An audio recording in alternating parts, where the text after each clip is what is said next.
ముఖ్యమంత్రి రేవంత్ రెడ్డి బృందం దావోస్ పర్యటన ముగిసింది. ఇవాళ ఉదయం శంషాబాద్ ఎయిర్పోర్టుకు చేరుకున్నారు. ఆయన వెంట మంత్రి శ్రీధర్ బాబు అధికారులు ఉన్నారు. విదేశీ పర్యటనలో భాగంగా సింగపూర్ దావోస్లో పర్యటించారు. కాగా దావోస్ పర్యటనలో తెలంగాణ సరికొత్త రికార్డులు సృష్టించింది. గతంలో ఎన్నడూ లేని విధంగా రాష్ట్ర చరిత్రలో భారీ పెట్టుబడులు సాధించింది. వివిధ కంపెనీలతో ఇప్పటి వరకు 1.64 లక్షల కోట్ల రూపాయల ఒప్పందం కుదుర్చుకుంది.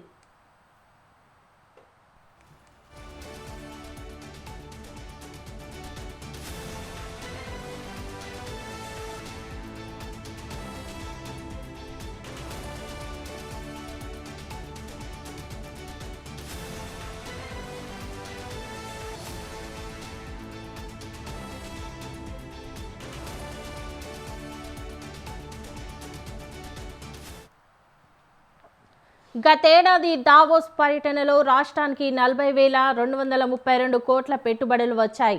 అప్పటితో పోలిస్తే ఈసారి 4 రెట్లకు మించి పెట్టుబడులు రావటం విశేషం. దావోస్ వేదికపై ఈసారి తెలంగాణ రాష్ట్రం అందరి దృష్టిని ఆకర్షించింది. రాష్ట్ర ముఖ్యమంత్రి రేవంత్ రెడ్డి, ఐటీ పరిశ్రమల శాఖ మంత్రి శ్రీధర్ బాబు సారథ్యంలో తెలంగాణ రైజింగ్ బృందం దావోస్లో వివిధ పారిశ్రామికవేత్తలతో నిర్వహించిన సమావేశాలన్నీ విజయవంతమయ్యాయి.